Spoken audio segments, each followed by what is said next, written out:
বিশ্বনবী সাল্লাল্লাহু আলাইহি সাল্লামের জামানায় মদিনার ভিতরে এক মুনাফিক মুসলমান ছিল, যার নাম হলো বিশদ। নাম কি জোরে বলেন? বিশদ। এই লোকটা অপরাধ করেছে। এই লোকটার সাথে পার্শ্ববর্তী আরেকজন ইহুদির সাথে আপনার ঝগড়া বেঁধে গেছে।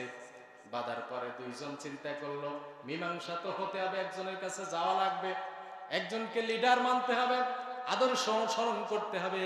মীমাংসার জন্য একজন চেয়ারম্যান মেম্বারের কাছে যাওয়া দরকার আছে না নাই? ওই সময় বিশ্বনবী সাল্লাল্লাহু আলাইহি সাল্লাম তিনি কিন্তু ছিলেন মদিনার ভিতরে, যার কারণে এমন সময় যে লোকটা ইহুদি ছিল সেই লোকটা জানতো মুহাম্মদ কখনো মিথ্যা বলতে পারে না। মুহাম্মদ সাল্লাল্লাহু আলাইহি সাল্লাম অমুসলিম হলেও যদি তার দোষ না থাকে তাহলে বলবে তুমি নির্দোষ। যার কারণে ইহুদি বলল যে আমাদের এই মীমাংসার জন্য চলো যাই মুহাম্মদ সাল্লাল্লাহু আলাইহি সাল্লামের কাছে, কারণ তিনি হলেন নির্ভেজাল, একটা সমাধান আমাদেরকে দিতে পারে। কিন্তু বেটা মুসলমান নামধারী মুনাফিক সে চিন্তা করলো মুহাম্মাদের কাছে গেলে তো সাপোর্ট বা বিশেষ করে বিচারের মীমাংসা মামলা আমার দিকে আসবে না। মীমাংসা তিনি যখন সমাধান দেবে সেটা তো ইহুদির পক্ষে চলে যাবে।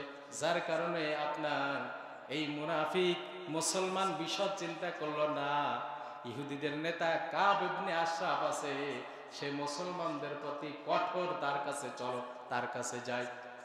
দেখেন মুসলমান সে, কিন্তু সে মুহাম্মদ সাল্লাল্লাহু আলাইহি সাল্লামের কাছে যাইতে চায় না মীমাংসার জন্য, কিন্তু ইহুদি বলে না মুহাম্মাদের কাছে যাও। এমন সময় বিশ্বনবী সাল্লাল্লাহু আলাইহি সাল্লামের কাছে যাওয়ার জন্য দুইজন এবার একমত হলেন, চলো যাই। মুহাম্মদ সাল্লাল্লাহু আলাইহি সাল্লামের কাছে গেল। যাওয়ার পরে মুহাম্মদ সাল্লাল্লাহু আলাইহি সাল্লাম সব কিছু শুনলেন, জানলেন। জানার পরে মুহাম্মদ সাল্লাল্লাহু আলাইহি সাল্লাম দেখলেন এই ইহুদি বেটাই তো নির্দোষ, তার পক্ষে সাপোর্ট দিলেন, তার পক্ষে রায় দিলেন। মুহাম্মদ সাল্লাল্লাহু আলাইহি সাল্লাম যখন ইহুদির পক্ষে রায় দিলেন, মুনাফিক মুসলমান সে চিন্তা করল আমি মুসলমান, অথচ রায় মুহাম্মদ সাল্লাল্লাহু আলাইহি সাল্লামও তো তিনি মুসলমান, রায় তো আমার পক্ষে আসার কথা, ঠিক কিনা কোন? কিন্তু রায় কি আসলে যাবে? মুসলমান যে সে তো সঠিক বিচার করবে, কে হিন্দু খ্রিস্টান বৌদ্ধ দেখার দরকার না। এটা আমাদেরকে ইসলাম শিক্ষা দেয়, কোরআন শিক্ষা দেয়। যার কারণে মুহাম্মদ সাল্লাল্লাহু আলাইহি সাল্লাম বিচার করলেন, বিচার করে রায় দিলেন ইহুদের পক্ষে।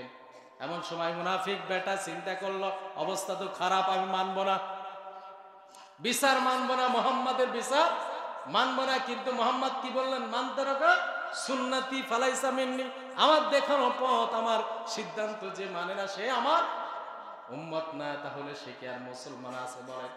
সে তো মুরতাদ হয়ে গেছে, কাফের হয়ে গেছে। কারণ রাসূলের দাড়ি রাখেন না, কিন্তু দাড়ি রাখার বিপক্ষে সাপোর্ট দেবেন, আপনি মুসলমান থাকতে পারবেন না। দাড়ি রাখেন না, এটা আপনি অপরাধ করতেছেন, এটা মানেন যে আমি অপরাধ করতেছি, আমার করা উচিত, ঠিক কিনা কন? এমন সময় এই মুনাফিক বেটা বলল আমি মানি না, মুরতাদ হয়ে গেল। সেবার ওই ইহুদিকে বলল চলো যাই, আমি এই বিচার মানি না, চলো যাই ওমরের কাছে। কোথায়? ওমর কি মুহাম্মদ সাল্লাল্লাহু আলাইহি সাল্লামের চাইতে রাগী না ঠান্ডা? জোরে বলেন। আরো বেশি রাগী। এবার আরো বড় জায়গায় গেল। এমন সময় বেটা যখন ইহুদি আর এই মুনাফিক মুসলমান যখন সিদ্ধান্ত নিয়ে ওমরের কাছে গেল, ওমর বলল কি সমস্যা, হোয়াট ইজ ইউর প্রবলেম, তোমাদের প্রবলেম কি? এমন সময় মুহাম্মদ সাল্লাল্লাহু আলাইহি সাল্লামের মীমাংসার কথা তারা সবকিছু বলল।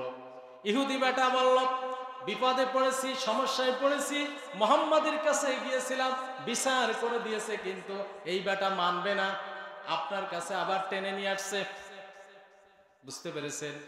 এমন সময় হযরত ওমর ফারুক রাদিয়াল্লাহু তাআলা আনহু বললেন আমার রাসূল পাক সাল্লাল্লাহু আলাইহি সাল্লাম যেই সিদ্ধান্ত দেন সেটা কি নিজের থেকে দেন?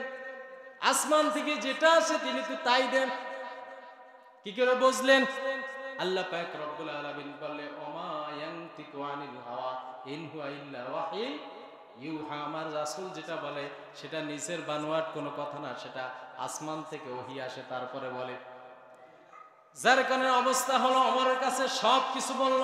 বলার পরে ওমর বললেন যে আমার রাসূলের দেয়া সিদ্ধান্ত মানতে পারে না, আমার রাসূলের দেয়া আমার রাসূলের দেয়া মামলার পক্ষে বিশেষ করে বিচার মীমাংসা যে মানে না, তার বিচার কেমনে করতে হয় সেটা আমি ওমরের ভালো জানা আছে। জোরে বলেন সুবহানাল্লাহ।